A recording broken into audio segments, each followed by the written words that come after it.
মোটরসাইকেলের সামনে এবং পিছনে বাঁধা দুটি মাইক। হঠাৎ বেজে ওঠে মৃত ব্যক্তির নাম, কখনো বা চাকরির বিজ্ঞাপন, আবার কখনো বিশেষ প্রচারণা, আবার কখনো সিনেমার গান।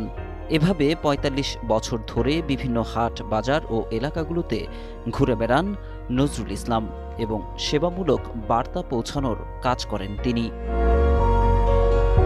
সারাদিন এদিক সেদিক ঘুরে বেড়ানো শেষে সন্ধ্যার পর বাড়ি ফেরেন নজরুল। জীবিকার তাগিদে এই ব্যবসা তার। তবে সব কাজে নেন না টাকা। বিশেষ করে মৃত ব্যক্তির খবরাখবর প্রচার করেন বিনা পয়সায়।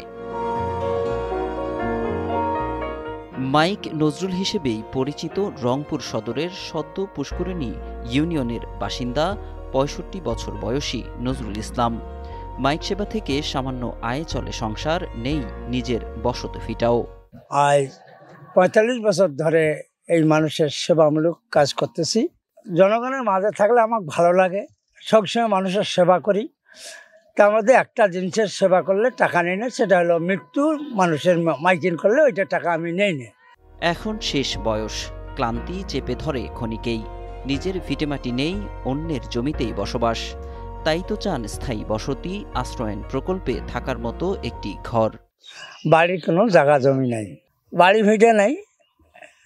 সরকারের কাছে একটা আবেদন ছিল যে আমাদের যদি খালি একটা, যেমন ওই ঘরগুলো করে দেয় বাস্তু বাড়িতে, যদি একটা ঘর করে দিলে হয় তাহলে আল্লাহর কাছেও আমি হাজার শুকুর, এবং সেই দেশ পরিচালনা যারা করে তাদের কাছেও হাজার শুকুর।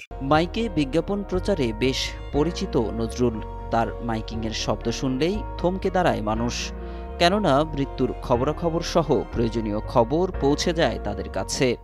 উনি যখন যেখানে যেটার অর্ডার পায় সেইভাবে উনি প্রচার করেন, এবং উনি আমার জানা মতে উনি যেগুলা মৃত বিষয়গুলা উনি কিন্তু বিনামূল্যে এরকম প্রচার করে থাকেন। জায়গা জমিনও নাই, কোনো রকম করি মিলি খায়।